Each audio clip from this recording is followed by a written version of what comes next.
എൻ്റെ പേര് കിരൺ. അടുപ്പമുള്ളവർ കിച്ചു എന്ന് വിളിക്കും. ഞാൻ പറയാൻ പോകുന്നത് എനിക്ക് 19 വയസ്സുള്ളപ്പോൾ നടന്ന കാര്യമാണ്. തൃശ്ശൂർ ജില്ലയിലെ ഒരു ഗ്രാമം പോലുള്ള ഒരു ഇടത്താണ് താമസം. എൻ്റെ അമ്മയുടെ പേര് സരസ്വതി. നല്ല സുന്ദരിയാണ്. ചുരുക്കി പറഞ്ഞാൽ കിടിലൻ ചരക്കാണ്. ആർക്കുമൊന്ന് പണിയെടുക്കാൻ തോന്നിപ്പോകും. എൻ്റെ അച്ഛൻ ഒരു സാധാരണ പണിക്കാരനാണ്. ഞങ്ങളുടെ അപ്പോഴത്തെ വീട് ഒരു ചെറിയ വീടായിരുന്നു. എനിക്കപ്പോൾ 19 വയസ്സുണ്ടായിരുന്നെങ്കിലും എന്നെ കാണാൻ വളരെ ചെറുതായിരുന്നു. അതുകൊണ്ട് തന്നെ അമ്മ കടയിലും മറ്റും പോകുമ്പോൾ എന്നെയായിരുന്നു കൂടെ കൂട്ടാറ്. അങ്ങനെ അമ്മയുടെ കൂടെ കടയിലും മറ്റും കൂടെ പോകുമ്പോൾ കവലയിൽ വായി നോക്കാനിരിക്കുന്ന ആണുങ്ങളെല്ലാം അമ്മയെ ഉറ്റുനോക്കുന്നത് ഞാൻ ശ്രദ്ധിക്കാറുണ്ടായിരുന്നു. അന്നൊന്നും എനിക്ക് അത്ര അറിയില്ലായിരുന്നു എന്താണ് കാര്യമെന്ന്. ഞാനപ്പോൾ ചെറിയ രീതിയിൽ ഒരു പാൽക്കുപ്പി പോലെയായിരുന്നു. പക്ഷേ അവരെല്ലാം നല്ല നോട്ടം നോക്കുമായിരുന്നു അമ്മയെ. ചിലർ അമ്മയോട് വിശേഷങ്ങളെല്ലാം തിരക്കും. അങ്ങനെ ഇരിക്കെ എൻ്റെ ഒരു കൂട്ടുകാരൻ ചേട്ടനാണ് അന്ന് ആദ്യമായി ഷക്കീല ചേച്ചിയുടെ യാമിനി സിനിമ എന്നെ കാണിക്കുന്നത്. അപ്പോഴാണ് പരിപാടി എന്തൊക്കെയാണെന്ന് ഞാൻ മനസ്സിലാക്കി തുടങ്ങിയത്. അതിലെ ഒരു സീൻ ഞാൻ മനസ്സിൽ ആലോചിച്ച് നോക്കിയപ്പോൾ എന്താണ് ആണുങ്ങളൊക്കെ അമ്മയെ അങ്ങനെ നോക്കുന്നത് എന്ന് എനിക്ക് മനസ്സിലായത്. പലപ്പോഴും ഉഴുന്ന വട കാണുന്ന രീതിയിലാണ് സാരി ഇട്ടേക്കുന്നത്. തന്നെയുമല്ല, എല്ലാം നന്നായി എടുത്ത് കാണിക്കുകയും ചെയ്യും. എല്ലാം നല്ല വലിപ്പമാണ്. പിന്നെ വെളുത്തിട്ടാണ്, കാണാൻ നല്ല സൗന്ദര്യവും. അതുകൊണ്ടൊക്കെ തന്നെ ഞാനും അമ്മയും പുറത്ത് പോകുമ്പോൾ കവലയിലെ ചേട്ടന്മാർക്ക് കണ്ണിന് വിരുന്നാണ്. പിന്നെ എൻ്റെ അച്ഛനെക്കുറിച്ച് പറയുകയാണെങ്കിൽ പേര് രാഘവൻ. ജോലി കഴിഞ്ഞ് എന്നും രാത്രി വരുന്നത് 4:15. അതുകൊണ്ട് തന്നെ പണിയെടുക്കാനൊന്നും സമയം കാണില്ലായിരിക്കും എന്നെനിക്ക് തോന്നി. ഒരുപാട് ഉടഞ്ഞിട്ടില്ല ഒന്നും. ആ സിനിമ കണ്ടതിൽ പിന്നീട് അങ്ങോട്ട് ഞാൻ എല്ലാ പെണ്ണുങ്ങളെയും ശ്രദ്ധിക്കാൻ തുടങ്ങി. എല്ലാം അപ്പുറത്തെ വീട്ടിൽ ഒരു സാറുണ്ട്, കുറച്ച് പണക്കാരനാണ്. എന്നും അമ്മ തുണി അലക്കുമ്പോഴും പാത്രം കഴുകുമ്പോഴും അയാൾ വന്ന് നോക്കി വെറുതെ സംസാരിക്കുന്നത് കാണാറുണ്ട്. ജോലി ചെയ്യുമ്പോൾ അടിയിൽ ഇടാറില്ല. പിന്നെ അത് കഴിഞ്ഞ് അമ്മ കുളിക്കാൻ പോകും. എല്ലാം നനഞ്ഞിട്ടുണ്ടാവും. അങ്ങനെ എല്ലാം നല്ല പോലെ കാണാനും പറ്റും. ഞാൻ നോക്കുമ്പോൾ അയാൾ സീനി പിടിക്കുമായിരിക്കും. അപ്പോഴാണ് ഞാൻ ഒരു കാഴ്ച കണ്ടത്. അത് രണ്ടും പകുതിയിൽ മുഴുവനും വെളിയിലായിരിക്കുന്നു.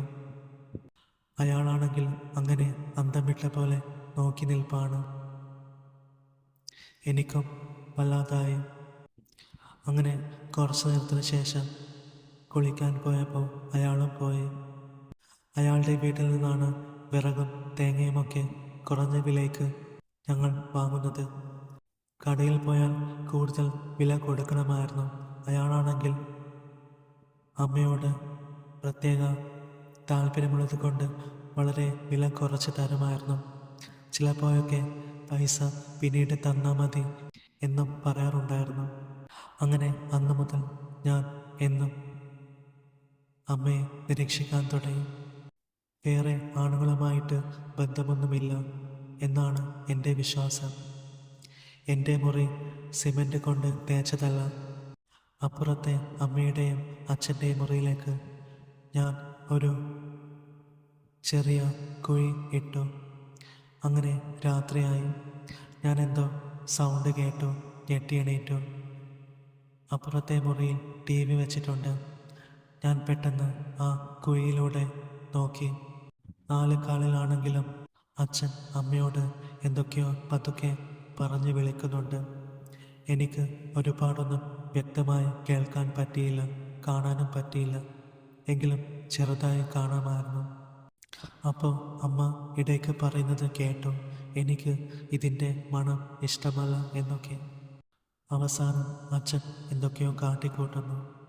പിന്നെ സൗണ്ട് കേട്ടു, വല്ലാത്ത സൗണ്ട്. നല്ല മുട്ടൻ പണി നടക്കുകയാണെന്ന് എനിക്ക് മനസ്സിലായി. ആദ്യമായിട്ട് വ്യക്തമായിട്ടല്ലെങ്കിലും നേരിട്ട് കണ്ട ആ സീൻ എനിക്കപ്പോൾ വല്ലാത്ത ഒരു ഇത് എൻ്റെ മനസ്സിലുണ്ടാക്കി. അന്ന് അതിനെപ്പറ്റി വലിയ പിടുത്തമൊന്നുമില്ല. ആകെ ആ ചേട്ടൻ തന്ന ഷക്കീല സിനിമയുടെ അറിവ് മാത്രമേ ഉണ്ടായിരുന്നുള്ളൂ. ഞാൻ അപ്പോഴാണ് ശ്രദ്ധിച്ചത് അതങ്ങനെ ഉണർന്നിരിക്കുന്നു. അപ്പോൾ ആ ചേട്ടൻ പറഞ്ഞത് ഓർമ്മ വന്നു. ഇത് ഇങ്ങനെ ആയാൽ ഇങ്ങനെ കൈകൊണ്ട് ചെയ്തു കൊടുത്താൽ മതിയെന്ന്. ഞാൻ വെറുതെ അങ്ങനെ ഇതാക്കിയപ്പോൾ എന്തെന്നില്ലാത്ത ഒരു ആനന്ദം എന്നിൽ രൂപപ്പെട്ടു, ഒരു പ്രത്യേക അനുഭൂതി. പക്ഷെ വേറൊന്നും ഉണ്ടായില്ല. ഇനി ആ ചേട്ടൻ പറഞ്ഞു പറ്റിച്ചതാണോ? ഇതിൽ ഒരു സംഭവം നടക്കുമെന്നായിരുന്നു എന്നോട് പറഞ്ഞത്. പക്ഷെ ഒരു ആനന്ദം കിട്ടുന്നതല്ലാതെ വേറൊന്നും നടന്നില്ല. കുറച്ച് കഴിഞ്ഞപ്പോൾ അതങ്ങ് ഉറങ്ങി. പിന്നെ ഞാനും കിടന്നുറങ്ങി. അങ്ങനെ ഇരിക്കെ പിറ്റേന്ന് ഞാൻ പതിവ് പോലെ സീൻ പിടിക്കാൻ തുടങ്ങി. എന്നാലും തലേന്ന് രാത്രി പരിപാടി കഴിഞ്ഞ ഭാവമൊന്നുമില്ല അമ്മയ്ക്ക്. അങ്ങനെ കുറച്ച് ദിവസം കഴിഞ്ഞപ്പോൾ അപ്പുറത്തെ ചേട്ടൻ എനിക്ക് വീണ്ടും തുണ്ട് സിനിമ കാട്ടിത്തന്നു. എന്നിട്ട് എങ്ങനെയൊക്കെയാണ് കാര്യങ്ങളെന്നും പറഞ്ഞു തന്നു. ഞാൻ പറഞ്ഞു, ചേട്ടനല്ലേ എന്നോട് പറഞ്ഞത് ഇത് ഇങ്ങനെയൊക്കെ ചെയ്താൽ അത് സംഭവിക്കുമെന്ന്. എന്നിട്ട് അന്ന് എനിക്കൊന്നും ആയില്ലല്ലോ. അത് കേട്ടപ്പോൾ ചേട്ടൻ ചിരിച്ചു. പിന്നെ ഒന്നുകൂടി വിശദീകരിച്ച് എനിക്ക് എല്ലാം പറഞ്ഞു തന്നു. ആ ചേട്ടൻ PGക്ക് പഠിക്കുമായിരുന്നപ്പോൾ. ഞാനപ്പോൾ ഡിഗ്രി ഫസ്റ്റ് ഇയർ എത്തിയതേ ഉണ്ടായിരുന്നുള്ളൂ. ഞാൻ പാൽക്കൊപ്പി പയ്യനായിരുന്നത് കൊണ്ട് ആ ചേട്ടന് എന്നോട് പ്രത്യേക ഇഷ്ടമായിരുന്നു. അങ്ങനെ ഇരിക്കെ ഒരു ദിവസം മുൻപ് പറഞ്ഞ ആ സാറിൻ്റെ വീട്ടിൽ അമ്മ വിറകെടുക്കാൻ പോയതായിരുന്നു. പക്ഷെ കുറച്ച് സമയം കഴിഞ്ഞിട്ടും കാണുന്നില്ല. അങ്ങനെ ഞാൻ പതുക്കെ അയാളുടെ വീടിന് പിറകിൽ വന്ന് നോക്കുമ്പോൾ സാർ അങ്ങനെ ചേർന്ന് നിൽക്കുന്നു. സാറിൻ്റെ താഴത്തേത് അമ്മ തൊട്ടടുത്തു. ആദ്യം എനിക്ക് എതിർക്കാൻ തോന്നിയെങ്കിലും ഞാൻ അത് വേണ്ടെന്ന് തീരുമാനിച്ചു. കാരണം അമ്മ എതിർക്കുന്നുണ്ടായിരുന്നില്ല. പിന്നെ എന്താണ് സംഭവിക്കുന്നത് എന്നറിയാനുള്ള ഒരു ത്വര എന്നിലുണ്ടായിരുന്നു. എന്താണ് ഇവിടെ സംഭവിക്കാൻ പോകുന്നത്, അമ്മ സമ്മതിച്ചു കൊടുക്കുന്നുണ്ടോ എന്നറിയാനും എനിക്ക് വല്ലാത്ത ആഗ്രഹമുണ്ടായി. അങ്ങനെ ഞാൻ മാറി നിന്നു. അപ്പോൾ അയാൾ അങ്ങനെ പിടിച്ചു നിൽക്കുവാണ്.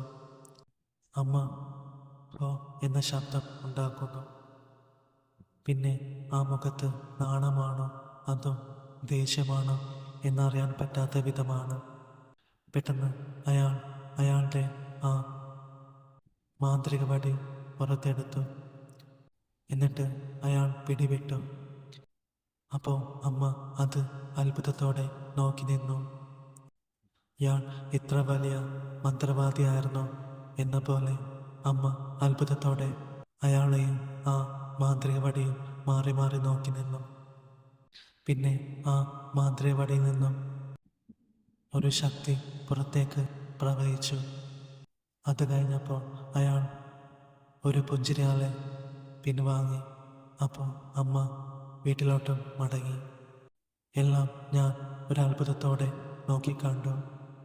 എങ്കിലും ആ ഒരു രംഗം ഇത്രയും ചെറുതായി പോയല്ലോ, ഒന്ന് വിശദീകരിച്ച് കാണാൻ പറ്റിയില്ലല്ലോ എന്ന ഒരു സങ്കടം എൻ്റെ മനസ്സിലുണ്ടായിരുന്നു.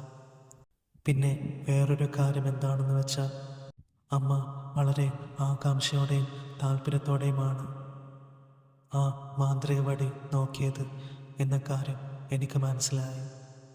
അപ്പോൾ ഇത് മുതലെടുക്കുകയാണെങ്കിൽ ചില കാര്യങ്ങളൊക്കെ സാധിക്കാമെന്നും ഞാൻ മനസ്സിൽ പറഞ്ഞു. അങ്ങനെ ഇരിക്കുമ്പോഴാണ് ഞങ്ങളുടെ കുടുംബത്തിലെ ഒരു ചേട്ടൻ ഗൾഫിൽ നിന്നും വന്നത്.